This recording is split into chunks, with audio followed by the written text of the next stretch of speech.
This past year may not have gone the way you hoped. You may have faced setbacks, heartbreaks, and trials that left you wondering, why, Lord? It's okay to acknowledge the pain, but as you look ahead, I want to remind you of something powerful. God is still working. He is not finished with your story. Romans 8:28 tells us, "And we know that in all things God works for the good of those who love Him, who have been called according to His purpose." Even in the moments when life feels messy, God is weaving something beautiful behind the scenes. The challenges you faced this year were not meaningless. They are part of the greater plan that God has for you. Think of Joseph in the Bible, betrayed by his brothers, sold into slavery, and imprisoned unjustly. It seemed like his life was full of nothing but loss and failure. Yet in the end, God used those very trials, those very things that affected him, to elevate him and save countless lives. Joseph said to his brothers, "You intended to harm me, but God intended it for good, to accomplish what is now being done." What others meant for harm, God used for good.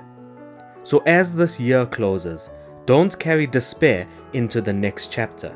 Instead, hold on to the truth that God can redeem the broken pieces of this year and turn them into blessings.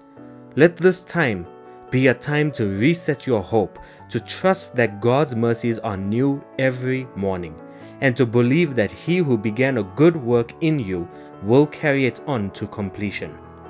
Whatever weighed you down this year, release it to the Lord. Let Him transform your pain into strength and your disappointment into growth, your waiting into preparation. Step into the new year with faith, knowing that God is able to do immeasurably more than all we ask or imagine.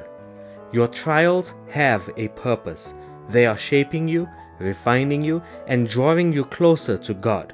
The best is yet to come, because you serve a God who is always faithful. Trust Him and walk boldly into the new year with hope. Jeremiah 29 verse 11 says, "For I know the plans I have for you, declares the Lord, plans to prosper you and not to harm you, plans to give you hope and a future." Next year holds new opportunities, new blessings, and a deeper revelation of God's love for you. Believe it and be encouraged. God is not done with you yet.